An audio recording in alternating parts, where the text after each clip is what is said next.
Praise the Lord. இன்றைக்கு மத்திய எழுதின சுவிசேஷம் 18ஆம் அதிகாரத்திலிருந்து சில கேள்விகள் கேட்கப்படும். இந்த வீடியோ உங்களுக்கு பிரயோஜனமாக இருந்தால் லைக் பண்ணுங்கள், ஷேர் பண்ணுங்கள், சப்ஸ்கிரைப் பண்ணிக்கோங்க.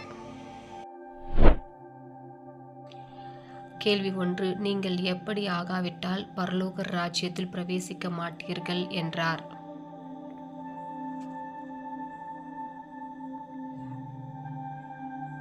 பதில்: மனம் திரும்பி பிள்ளைகளைப் போல். கேள்வி 2. பரலோக ராஜ்யத்தில் யார் பெரியவனாயிருப்பான்?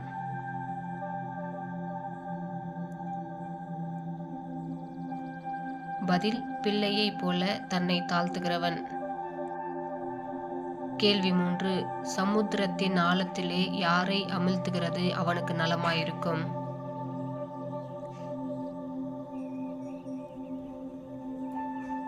பதில்: சிறியரில் ஒருவனுக்கு இடறல் உண்டாக்குகிறவனை. கேள்வி 4. இடறல்கள் நிமித்தம் யாருக்கு ஐயோ?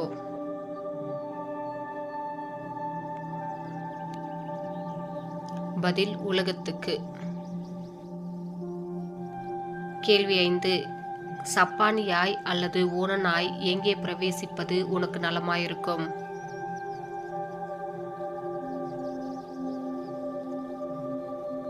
பதில்: நித்திய ஜீவனுக்குள். கேள்வி 6. யாரை அற்பமாய் எண்ணாதபடிக்கு எச்சரிக்கையாயிருங்கள் என்றார்.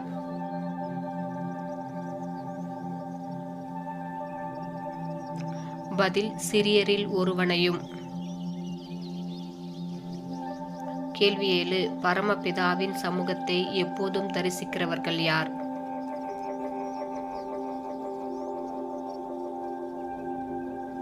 பதில்: தேவதூதர்கள்.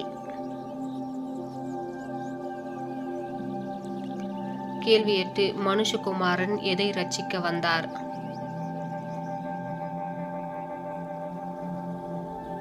பதில்: கெட்டுப்போனதை. கேள்வி 9. யார் கெட்டுப்போவது பரலோகத்தில் இருக்கிற உங்கள் பிதாவின் சித்தமல்ல?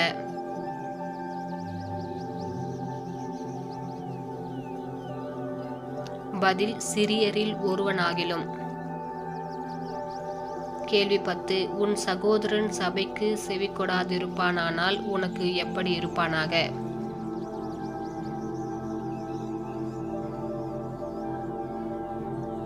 பதில்: அஞ்ஞானியைப் போலவும் ஆயக்காரனைப் போலவும்.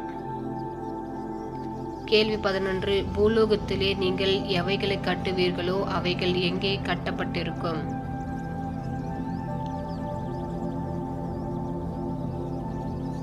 பதில்: பரலோகத்திலும்.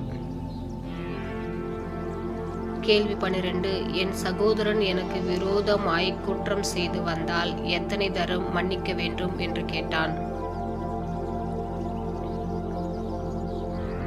பதில்: 70 தரம் மட்டும். கேள்வி 13. பரலோக ராஜ்யம் யாரிடத்தில் கணக்கு பார்க்க வேண்டும் என்றிருந்த ஒரு ராஜாவுக்கு ஒப்பாயிருக்கிறது?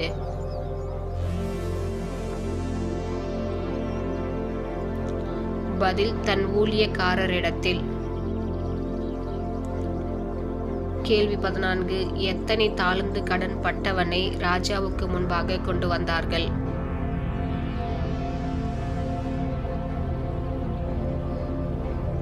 பதில்: 10,000 தாலந்து.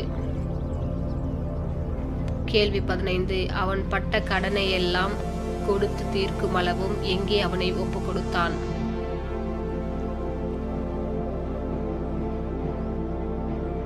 பதில்: உபாதிக்கிறவர்களிடத்தில்.